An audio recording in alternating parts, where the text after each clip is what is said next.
ప్రభు ఘనమైన నామమునకు మహిమ కలుగునుగాక. మన ప్రభువును రక్షకుడునునైన యేసుక్రీస్తుల వారి యొక్క ప్రశస్తమైన నామమునకే మహిమ ఘనత ప్రభావములు యుగ యుగములకు కలుగునుగాక.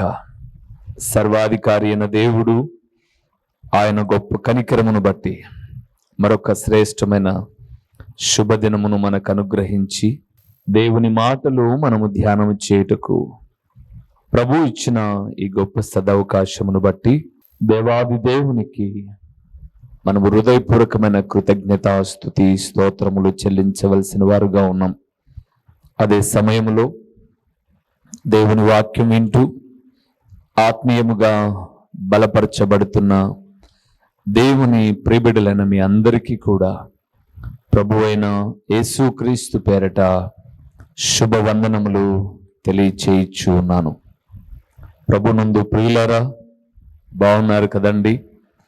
దినములు చూడండి ఎంత వేగంగా గతించిపోతున్నాయో.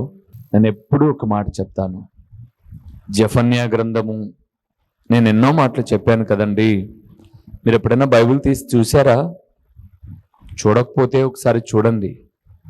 జెఫన్యా అనబడే ఒక గ్రంథము బైబిల్ గ్రంథంలో ప్రవక్తలలో చిన్న ప్రవక్త ఉన్నాడు. ఆయన 2వ అధ్యాయం మొదటి 2 వచనాలు మాట్లాడుతున్నప్పుడు సమయము పొట్టు గాలికి ఎగిరిపోవునట్లుగా ఎగిరిపోవచ్చున్నది, విధి నిర్ణయము కాకముందే దేవుని కోపాగ్ని మీ మీద రగులు కొనక ముందే. ఇంకా అక్కడ కొంచెం ఘాటుగా మాట్లాడానండి. సిగ్గుమాలిన జనులారా కూడి రండి అన్నాడు. భయం వేస్తుంది ఆ మాట. సిగ్గుమాలిన వారులారా ఎప్పుడంటారండి? ఎన్ని మార్లు చెప్పినా అలాగే ఉన్నావు, సిగ్గులేదురా అన్నప్పుడే కదండి. అంటే ఒక మాట పదే పదే చెబుతున్నా సరి చేసుకోకపోతే, సరిదిద్దుకోకపోతే సిగ్గులేదా అనే మాట అంటాం. దేవుడు కూడా అలాగ వాడాడు అంటే ఎన్ని పర్యాయములు చెప్పాను మీకు అని అర్థం. అందుకే సమయం చాలా వేగంగా వెళ్ళిపోతుందండి. రక్షణ లేని వారు రక్షించబడ్డానికి, రక్షించబడిన వారు దేవుని రాకడకు సిద్ధపడ్డానికి ఆయుత్తపడండి. ఎందుకు అంటే పౌలు భక్తుడు అన్నాడు ఎఫెసీయులకు రాసిన పత్రిక 5వ అధ్యాయం 15వ వచనంలో, దినములు చెడ్డవి గనుక సమయమును పోనీయక సద్వినియోగము చేసుకొనొచ్చు, అజ్ఞానుల వలె కాక జ్ఞానుల వలె నడుచుకొనండి. నడుచుకున్నాం ప్రియులారా. ఈ దినాన ప్రభువు మీతో నాతో మాట్లాడుతున్న మాట, దేవుని నమ్మిన వారు ఎలా ఉంటే జ్యోతులుగా కనబడతారు. కొంతమంది జ్యోతి అని పేరు పెట్టుకుంటారు కదండి. చాలామంది చాలా జ్యోతులు ఉంటారు మన ఇళ్లలో. అక్షర జ్యోతి, నిర్మల జ్యోతి కదండి, ఇంకా ఏవేవో జ్యోతులు, చాలా జ్యోతులు ఉంటారు. జ్యోతి అనగా అర్థం వెలుగు అని. అంటే మా ఇంటికి వెలుగు. బైబిల్ గ్రంథంలో పగటిని ఏలుటకు పెద్ద జ్యోతిని, రాత్రిని ఏలుటకు చిన్న జ్యోతిని అని ఆదికాండం 1వ అధ్యాయంలో మనం చూస్తాం. పెద్ద జ్యోతి అనగా సూర్యుడు, చిన్న జ్యోతి అనగా చంద్రుడు. అవి వెలుగుతూ లోకంలో ఉన్నటువంటి చీకటిని పారదోలడానికి. మరి మనం జ్యోతులం ఏంటి? ఇలాంటి ఆలోచన మీకు రావచ్చు కదండి. అప్పుడప్పుడు కొంతమంది వ్యక్తుల గురించి మనం మాట్లాడుకుంటాం. ఒక వెలుగు వెలిగాడురా అంటారు. అంటే ఒక వెలుగు వెలిగాడురా అంటే ట్రాన్స్ఫారం కట్టుకొని తిరిగాడా, లేకపోతే 500 బల్బు కట్టుకొని తిరిగాడా? ఒక వెలుగు వెలిగాడు అంటే లోకములో వెలుగు అనేది రహస్యమైనది కాదు, చీకటిని సైతము పారదోలేది అని అర్థం. చీకటిని సైతం పారదోలేది అని అర్థం. అందుకే ఒక నానుడి, చీకటిలో చిరుదీపం వెలిగిస్తే. ఒక తండ్రి ఒక చిన్న గదిని కట్టించి తనకున్న 3 కొడుకులకు ఆస్తి ఎవరికి అప్పగించాలి తన తదనంతరం అని ఆలోచన చేస్తున్నప్పుడు 3 పిలిచి ఒక గదిలో చక్కగా మంచి డోర్స్, విండోస్, కిటికీలు, తలుపులు బిగించి ఒక్కొక్కరికి కొంత డబ్బులు ఇచ్చి, ఈ గదిని మీరు నింపండి, మీకు కొంత డబ్బులు ఇచ్చానన్నాను కదండి, ఒక్కొక్కరికి 1000 రూపాయలు ఇచ్చాడు అనుకుందాం. ఈ గదిని మీరు నింపిన వారికే నా ఆస్తి మీద వారసత్వపు హక్కును ఇస్తాను, నా తదనంతరం మీరు 3 భాగాలు చేసుకోవచ్చు అన్నాడట. ఒకడేమో, డాడీ పలానా రోజు నేను గది నింపుతాని గది నిండా దూదితో నింపేశాడు. చూడు, తలుపు తెరిచి లోపలంతా దూది నిండిపోయింది. గుడ్, డబ్బులు ఏమయ్యాయి? అయిపోయాయి నాన్న, ఇంకా కొంత అప్పు చేసుకున్నాను, దూది సరిపోయింది పో. రెండవని పిలిచాడు. వాడన్నాడు, నేను ఒకరోజు నింపుతాను, వద్దు లేని. వాడు ఒకరోజు ఆ గదిని దూది ఖాళీ చేసిన తర్వాత వీడు ఆ గదిని అంతటిని ఇసుకతో నింపేశాడు. డబ్బులు ఏమైంది? ఇసుకకు డబ్బులు పెట్టి గది నిండుతో వేశాను, మంచిది. మూడో కొడుకు ఒకరోజు అన్నాడు, ఒకరోజు రానన్నా నేను గదిని నింపుతాను అని. ఆ రోజు తన తండ్రి వచ్చినప్పుడు గది తెరిస్తే, ఏరా గది నింపావా? అవును. నువ్వు ఉండు, ఇప్పుడే నింపుతాను. గది మధ్యలో ఒక చిన్న క్యాండిల్ పెట్టి ₹1.50, ఆ రోజుల్లో 1 పావలా అనుకుందాం, దానితో ఒక్క అగ్గిపుల్లతో ఆ గదిలో ఉన్న క్యాండిల్ని వెలిగించారు. చీకటంతా తొలగిపోయింది, గది అంతా వెలుగుతో నింపబడింది. ఇచ్చిన 1000 రూపాయలు 100 రూపాయలు మిగిలిన డబ్బులు నాన్నకి ఇచ్చాడు. నువ్వైతే ఆస్తిని కాపాడుతావు అని కొడుకు ఇచ్చాడట.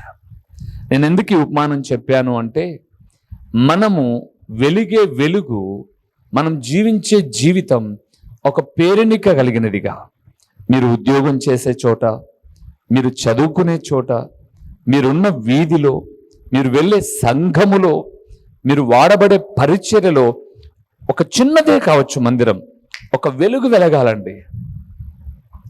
మీ పేరు కనీసం మీరున్న ప్రదేశం అంతా ఒక్కసారైనా, ఎస్ ఇదిరా విశ్వాసి అంటే, ఇదిరా దేవుని సేవకుడు అంటే అని వెలగాలి ప్రియులారా.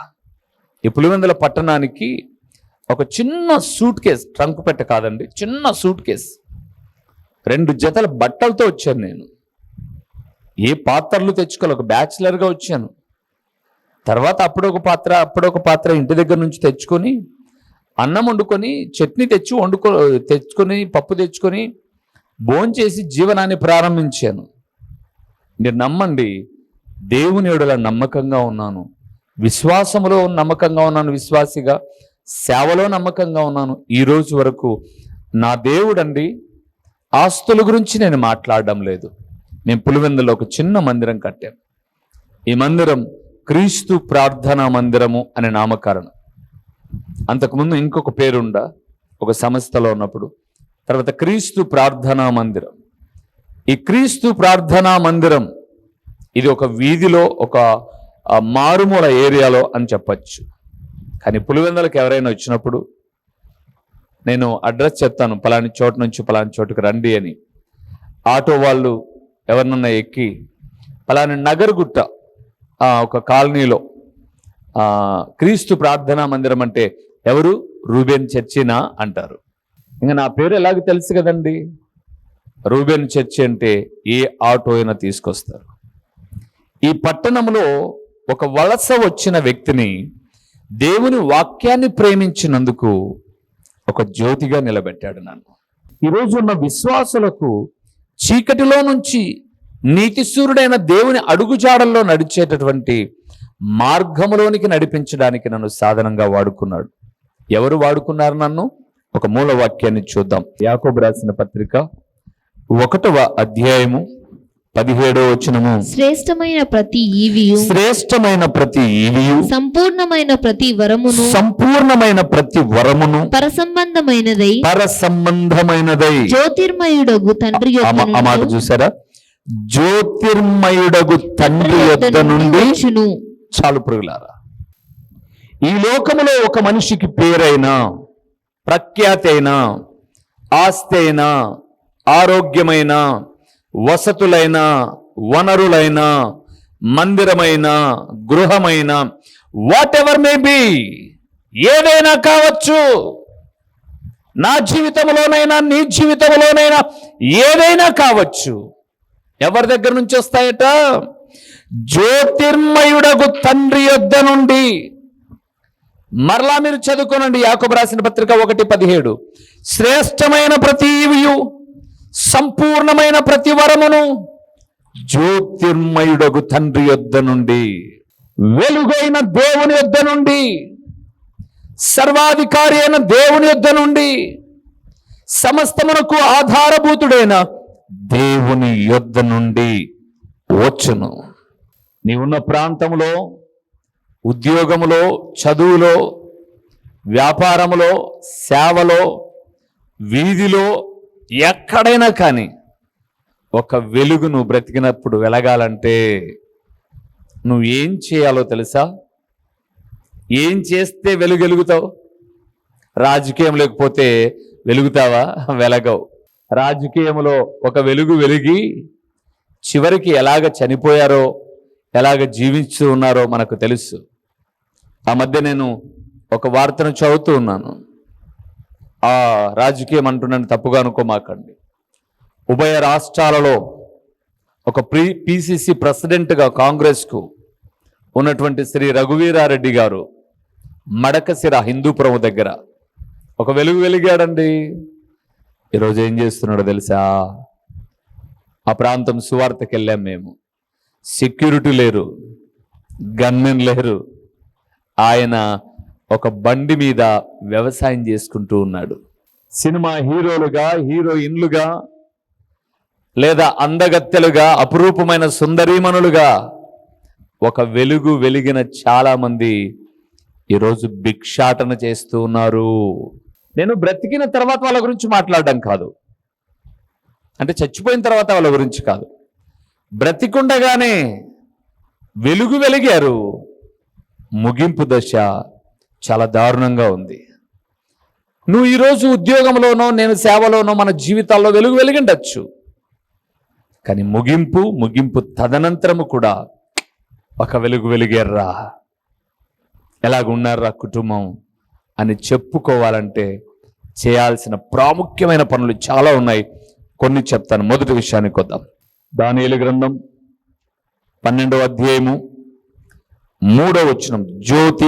జ్యోతుల వలె అనే మాట మీద బుద్ధిమంతులైతే ఆకాశ మండలములోని జ్యోతులను పోలిన వారై ప్రకాశించెదరు. నీతి మార్గమును అనుసరించి నడుచుకొనున్నట్లు ఎవరు అనేకులను త్రిప్పుదురో వారు నక్షత్రముల వలె నిరంతరమును ప్రకాశించెదరు. చాలు. మొట్టమొదటిది ప్రియులారా, ఒక వెలుగు వెలగాలంటే, జ్యోతులుగా ప్రకాశించాలంటే, అక్కడ ఇంకో మాట అన్నాడు, నిరంతరము ప్రకాశించెదరు అన్నారు. పలాని యాక్టర్ ఉన్నాడు, అయిపోయాడు. పలాని నాయకుడు ఉన్నాడు, అయిపోయాడు. నో, నిరంతర ప్రకాశం. ఎలాగో తెలుసా? మొదటిది బుద్ధిమంతులుగా ఉండాలి, నశించిపోయే వారిని త్రిప్పాలి.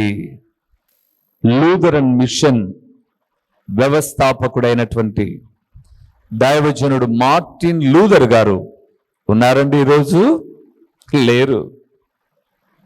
కానీ ఆయన ప్రారంభించిన మందిరాలు దేశవ్యాప్తంగా ఉన్నాయి. అప్పుడప్పుడు ఆ మందిరాలలో వార్షికోత్సవపు కూడికలు, జన్మదినపు కూడికలు జరిగేటప్పుడు నిరంతరము ప్రకాశించే లూథరన్ గారి పేరును కొనియాడుతారు. ఒక దైవజనుడైన భక్త్ సింగ్ గారు, ఎన్ని మందిరాలు ఈరోజు. ఒక దైవజనుడైన ఏసన్న గారు, ఒక దైవజనుడైన ముంగమూరి దేవదాసయ్య గారు, ఇలాంటి కొంతమందిని మీరు చూడండి. నిరంతరం ప్రకాశిస్తున్నటువంటి జ్యోతులండేవి, జ్యోతులవి. లేదా మీ ఊరిలో ఒకవేళ అంత పేరు ప్రఖ్యాతలు కలిగిన దైవజనుడు కాకపోయినా మీరున్న పల్లెలో ఒక చిన్న మందిరం మీరు కట్టించండి. లేదా కడుతున్న ఒక చిన్న మందిరానికి మీరు చేయూతనివ్వండి. అక్కడండి ఆ మందిరము 100 ఏళ్ళు ఉంటుందో 200 ఏళ్ళు ఉంటుందో ఆ మందిరములో మీరు నిరంతరం వెలుగుతారండి. వచ్చి ప్రార్థన చేసుకుంటున్నప్పుడు. మేము పులివెందల్లో ఈ పట్టణంలో ఈ చిన్న మందిరం కడుతున్నప్పుడు 100 రూపాయల నుంచి 1,00,000 రూపాయల వరకు సహాయం చేసిన బిడ్డలు ఉన్నారు. నేను అడిగాను, ఎందుకమ్మా మీకు ఇలాంటి త్యాగపూరితమైన మనస్సు? అయ్యా, ఆ మందిరపు గోడలలో తలుపులలో ఎక్కడో ఒక చోట మేము ఒక భాగమైతే చాలు. మీరు ప్రకటించే మాటలు చేసే ప్రార్థనలలో ఎవరైనా అక్కడికి వచ్చి తల వంచినప్పుడు ఆ నీడనిచ్చే స్లాప్లో ఒక చిన్న కంకర రాయి మేము వాడబడినా, మా కుటుంబపు ధనము వాడబడినా చాలయ్యా. దేవుని బిడలారా, బుద్ధిమంతులైతే ఆకాశ మండలములోని జ్యోతుల వలె ప్రకాశించుదురు. ఎవరైతే నశించిపోయే అనేకులను త్రిప్పుదురో వారు నిరంతరము ప్రకాశించెదరు. దేవుని కుమారుడా, ఈ వాక్యం వింటున్న దేవుని కుమార్తె, ఇన్నేళ్లలో ఎంతమంది రక్షణకు నువ్వు కారణమయ్యావు? నేను అంటానండి, డబ్బు మీద వ్యామోహంతో కాదు ప్రియులారా.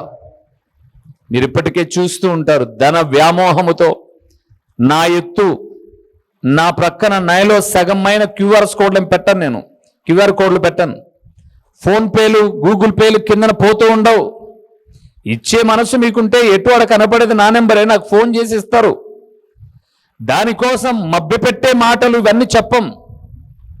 కానీ నేను అంటాను, ఎందరో తల్లులు, ఎందరో తండ్రులు, అక్కలు, తమ్ములు, చెల్లెళ్ళు, వారు ఏదో ఒక సందర్భములో, అది పుట్టినరోజు, వివాహపు దినము, పిల్లల భవిష్యత్తులోనో, ఉద్యోగములోనో, రిటైర్డ్ అయిన పెన్షన్లోనో, ఎప్పుడైనా సరే మీరు ఇచ్చే అర్పణ ఇతరుల రక్షణార్థమై ప్రకటిస్తున్న ఈ పరిచర్యలో వాడబడుతుంది. ఆ వెలుగు మీదే ప్రకటించడానికి వాడుకుంటున్నది నన్నైనా సహకరించే బిడ్డలకు ఉంటుంది. ప్రియులారా, మీరు తర్వాత రోమిలకు రాసిన పత్రిక 15వ అధ్యాయం చదవండి. చాలా చక్కగా 15వ అధ్యాయంలో రాయబడింది, ప్రకటించువారు పంపబడని ఎడల ఎలాగూ ప్రకటించబడను. ఎవరో ఒకరు పంపాలండి. నేను ఉద్యోగస్తునైతే నా జీతాన్ని ఇచ్చి సేవ చేస్తాను. నేను పరిపూర్ణంగా దేవుని సేవలో ఉన్నప్పుడు మీరే కదా ఇవ్వాలి. మీరు ఎలాగ చేయలేనప్పుడు మమ్మల్ని చేయమని ప్రోత్సహించాలి. కొంతమంది అంటారు, అయ్యా మీ వాక్యాన్ని రోజు వింటున్నామయ్యా. ఎవరి కోసం? నా కోసం వింటున్నావా? విన్నప్పుడు ఏ రోజైనా నువ్వు అయ్యా ఇదెంతో భారభరితమైంది కదా అని ఏ రోజైనా ఒక గుప్పిలి విప్పుదాం అనిపించిందా? నువ్వు నిరంతరము వెలిగే జ్యోతిగా కనబడాలి అని అంటే ప్రకటించాలి, లేదా ప్రకటించు వారికి చేయూతనివ్వాలి. అది బుద్ధిమంతుల లక్షణం. మనకు తెలుసు, మత్తయి సువార్త 25వ అధ్యాయంలో బుద్ధి కలిగిన కన్యకలు 5 మంది ఉన్నారు, బుద్ధి లేని వారు 5 మంది ఉన్నారు. బుద్ధి కలిగిన వారు సిద్ధపడి ఉన్నారు. దేవుని రాకడకు సిద్ధపడుటకే ఈ మాటలు ప్రకటిస్తున్నది. నేను కొంతకాలం ఉండొచ్చు, ఉండకపోవచ్చు ప్రియుల తర్వాత, కానీ ప్రకటించిన ఈ మాటల ద్వారా ఒక్క ఆత్మ రక్షించబడ్డా నేనంటూ ఒక జ్యోతిని, నేను ఒక వెలిగే జ్యోతిని. అందుకే జ్ఞాపకం చేస్తున్నాను, దేవుని సేవకుడిగా మాట్లాడుతున్నాను. ఎవరైతే బుద్ధిమంతులుగా ఉండి అనేకులను ప్రభు వైపు తిప్పుతారో వారు జ్యోతుల వలె నిరంతరము ప్రకాశిస్తారు. రెండవది ఎవరో చూద్దామా? ఫిలిప్పీయులకు రాసిన పత్రిక 2వ అధ్యాయము 16వ వచనం. ఇక్కడ కొన్ని జ్యోతులు ఉన్నాయి. అట్టి జనము మధ్యను మీరు జీవవాక్యమును చేతబట్టుకుని లోకమందు జ్యోతుల వలె కనబడుచున్నారు. అందువలన నేను వ్యర్థముగా పరిగెత్తలేదనియు, నేను పడిన కష్టము నిష్ప్రయోజనము కాలేదనియు, క్రీస్తు దినమున నాకు అతిశయ కారణము కలుగును. ఇట్స్ అ వండర్ఫుల్ వర్డ్ అండి ఇది. దేవుని బిడ్డలారా, ఎప్పుడైనా మేము పరిచర్యలో కొంత అర్పణ అర్పించామంటున్నారా? అమ్మా, ఒక దేవుని సేవకుడిగా చెప్తున్నాను, అద్భుతకరమైన మాట ఈ మాట. ఏంటమాట? చదివించేనా మరొకసారి? జీవవాక్యమును చేతబట్టుకొని. ఏ వాక్యమును? జీవవాక్యమును. మీరు తర్వాత లూకా రాసిన సువార్త 1వ అధ్యాయము చదవండి. అధ్యాయం అంతా వద్దులేండి, మొదటి 2 వచనాలు చదవండి. ఆది నుండి ప్రారంభించబడినటువంటి వాక్యమును గురించి మాట్లాడుతూ, ఓ థెయోఫిలా అని మాట్లాడుతూ, వాక్య సేవకులైన వారికి అని రాయబడింది. అక్కడ ఎవరికి ప్రకటన బయలుపరచబడుతుందంటే వాక్య సేవకులైన వారికి. ఈరోజు దేవుడు ఎదురు చూస్తున్నది స్వస్థతావరము కలిగిన సేవకుల గురించి కాదు. ఒక ఆయన పెట్టుకుంటాడు 9 స్వస్థతావరాలు ఉన్నాయంట, అన్నీ ఆయనకే ఉన్నాయి. పాపం ఎవరికి ఇలా దేవుడు, అన్నీ ఈయన దగ్గరే ఉన్నాయి. ఆయనకు ప్రవచనాభిషేక వరం అంట. అవును, మరి దేశాధినేతలను ఆయనే ప్రవచించి నిర్మిస్తాడు కదండి. నేనంటాను ప్రియులారా, బైబిల్ గ్రంథములో స్వస్థతావరము కలిగిన సేవకుడనే పేరు లేదు. చూసి చెప్పండి, మీరు ఫోన్ చేసి చెప్పండి. ప్రవచన సేవకులు, దర్శన సేవకులు లేదు. బైబిల్లో పలకబడిన మాట వాక్య సేవకులు. 1వ అధ్యాయం చదవండి, మొదటి వచనం. జీవవాక్యము చేతబట్టుకొని. ఈరోజు వాక్యం ప్రకటించట్లే ఎవరు. తమ టెస్ట్ మనలు కావాలి అయ్యగారులకు అందరికీ. ఎంతసేపు ఏ ఊరికి వెళ్ళినా 3 రోజులు మీటింగ్ అంటే 2 రోజులు అడపాదడప ఏవేవో మాట్లాడేసి 3వ రోజు ఈయన టెస్ట్ మని చెప్తాడు. ఆ 3 రోజుల సభలు అయిపోయిన తర్వాత ఆ ఊరంతా జీవవాక్యమును గురించి మాట్లాడుకోరు, ఈయన సాక్ష్యం గురించే మాట్లాడుకుంటారు. ఎవరికి కావాలి నా సాక్ష్యం? నేను బతికంటే అవసరమా? నన్ను బ్రతికిస్తున్న దేవుని గురించిన వాక్యము చెప్పాలి. అందుకే జ్యోతుల వలె కనబడాలి అంటే అక్కడ అన్నాడు, జీవవాక్యమును చేతబట్టి లోకమందు జ్యోతుల వలె పరిగెడుతున్నారు, అందువలన నేను వ్యర్థముగా పరిగెత్తలేదని, నేను పడిన కష్టము నిష్ప్రయోజనము కాలేదని. ఎప్పుడు తెలుస్తుందట? క్రీస్తు దినమందు తెలుస్తుందండి. ఈ లోకంలో అద్భుతాలు, స్వస్థతలు, మహత్కార్యాలు, ప్రవచనాలు, దర్శనాలు అవి ఇవి చెప్పి నువ్వు ఎంత జోబి నింపుకున్నావని రాకడలో కనబడదు. ఎంతమందికి నువ్వు జీవవాక్యము చెప్పి నువ్వు పరిగెత్తుతున్న పరుగు పందెంలో ఎందరిని ప్రభు వైపుగా ఆకర్షించగలిగావు, నడిపించగలిగావు అనేది మాత్రమే ఆయన ఎదుట నిలబడాలి. పురుగులా నిలబడినప్పుడు కనబడుతుంది. వారు లోకమందు జ్యోతుల వలె కనబడుదురు. లోకమందు జ్యోతుల వలె. మీరు ఆలోచించి చూడండి. నేను ఇందాక చెప్పిన దైవజనులు ఎవరండి? గొప్ప గొప్ప దైవజనులు ఈ రోజున్న లగ్జరీస్ అనుభవించలేదండి.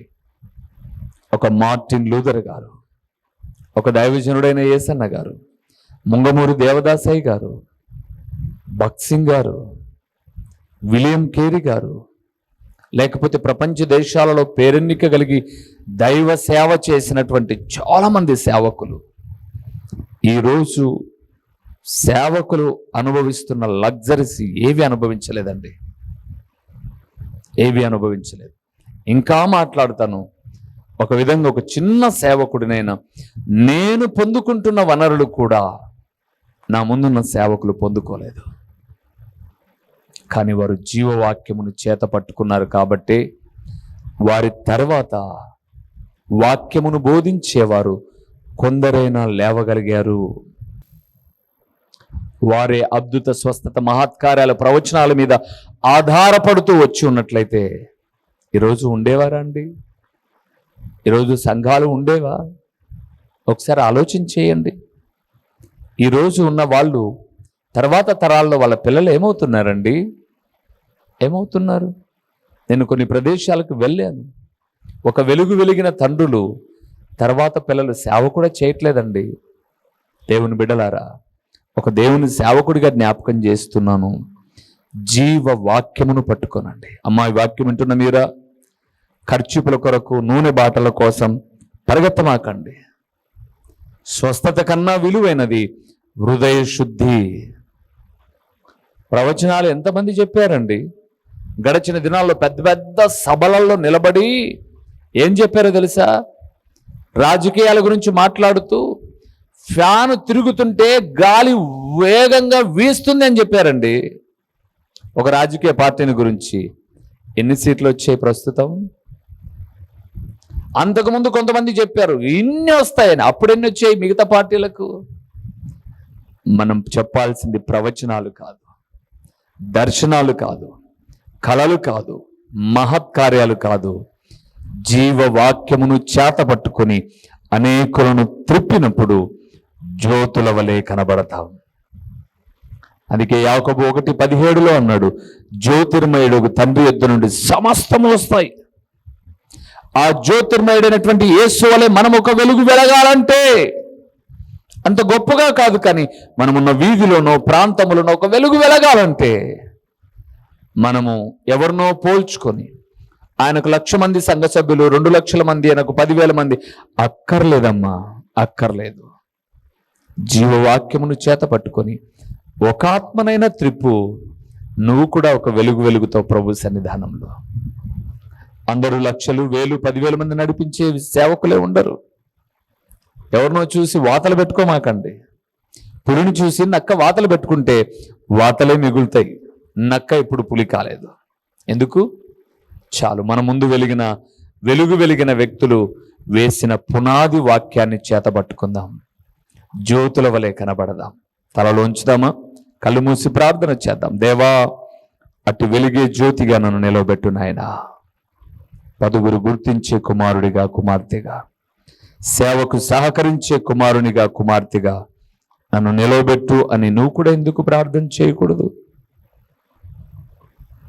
మహిమా స్వరూపువైన మా ప్రేమైన పరలోకపు తండ్రి, మహోన్నతుడమైన దేవా, నీ ఘననామమునకు స్తోత్రములు చెల్లిస్తూ ఉన్నాము నాయనా.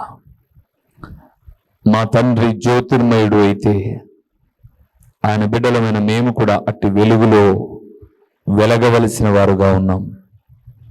మరి మేమెందుకు వెలగడం లేదు? మా జీవితాలు ఎందుకు చీకటిమయంగా ఉన్నాయి? ఆయన ఒకటే, బుద్ధిమంతులముగా ఇతరుల రక్షణ కొరకు పాటుపడేవారుగా లేము. జీవవాక్యమును చేత పట్టుకొని జ్యోతులుగా కనబడుతూ మేము పరుగెత్తుటలేదు గురి యొద్దకు. ఒకరోజు మేము పరిగెత్తిన పరుగు పందెం నిష్ప్రయోజనము కాలేదు అని మీ ఎదుట నిలబడ్డప్పుడు తెలుస్తుందన్న మీ మాటలు విన్న మేము ఆయన ఈరోజు ఒక తీర్మానము చేసుకొని మేము జీవించే దినాలలో మేము సేవ చేయగలిగితే చేయడానికి, చేయలేనప్పుడు నిజముగా జీవవాక్యమును ప్రకటించు వారికి చేయూతగా ఉండడానికి మీ ఆత్మ నడిపింపును మాకిచ్చి సహకారులుగా నిలబెట్టండి. ప్రకటించిన ఈ పరలోకపు సంగతులు వింటున్న నీ బిడ్డలు బలహీనంగా ఉన్నా, అనారోగ్యంగా ఉన్నా, వ్యాధి చేత ఉన్నా, ఇరుకు ఇబ్బందుల చేత ఉన్నా మీ ఎదుటికొచ్చి మీ శరణు వేడుతున్నప్పుడు వారి బలహీనత, వ్యాధి బాధల నుంచి విడిపించండి. మీ వాక్యానికి విధేయులై ప్రకటించిన ఈ వాక్యము వారి హృదయంలో నిలుపుకొని 30దంతలుగా, 60దంతలుగా, 100అంతలుగా ఫలించడానికి కృపనివ్వమని నిరంతర స్తోత్రార్హుడైన దేవుడవని మీకు స్తుతులు చెల్లిస్తూ యేసు నామములో అడిగి పొంది ఉన్నాము తండ్రి. ఆమేన్. మా చిరునామా దైవజనులు బ్రదర్ ఓ రూబేన్ గారు, క్రీస్తు ప్రార్థనా మందిరం, డోర్ నెంబర్ 1-386, నగరిగుట్ట, పులివెందుల, కడప జిల్లా. మీ ప్రార్థనా అవసరాల కొరకై సెల్ నంబర్ 9989067409.